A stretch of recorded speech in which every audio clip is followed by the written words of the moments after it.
গাইবান্ধা সরকারি কলেজের রসায়ন বিভাগের শিক্ষার্থী রুমন হত্যার সাথে জড়িতদের দ্রুত গ্রেপ্তার ও বিচারের দাবিতে বিক্ষোভ করেছেন এলাকার মানুষ। সোমবার সদর উপজেলার ত্রিমোহনী বাজারে বিক্ষুব্ধ জনতা ঘণ্টাব্যাপী সড়ক অবরোধ করে বিক্ষোভ করেন। এ সময় বিক্ষুব্ধরা হত্যাকারীদের গ্রেপ্তার ও ফাঁসির দাবি জানান। এক পর্যায়ে দুটি মোটরসাইকেল ভাঙচুর করে আগুন দেয় তারা, পাশাপাশি সড়কের টায়ার জ্বালিয়ে পিকেটিং করে। এর আগে হত্যায় অভিযুক্ত সানা মিয়া এবং রাকিবের বাড়ি ভাঙচুর করে। পরে পুলিশ ঘটনাস্থলে গিয়ে পরিস্থিতি নিয়ন্ত্রণ করে।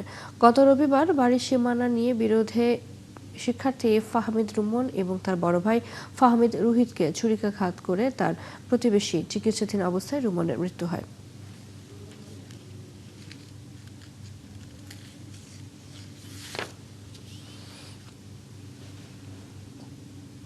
এলাকাতে অনেকদিন থেকে সুদের ব্যবসা করে একটা অশান্তি করে আসতেছে এখন ও আবার নেশা করিয়ে অশান্তি করে আসতেছে। ওই যেমন এক খেলার উপর মারছে না, ওর যদি তোমরা 5 ঘন্টা 6 ঘন্টা খেলাটা কাটিয়ে তোমরা দেখালি নয়, তাহলে শান্তি পাওয়া গেল হয়। ওর বাবা 7 মাস আগে মারা গেছে, ওর সেই শোকে যায়নি। তার মধ্যে এরা ষড়যন্ত্র করে ডেকে নিয়ে যায়, পিছন পাশে ওদেরকে ছুরিয়াঘাত করে মারলো। এর জন্য আমরা ফাঁসি চাই।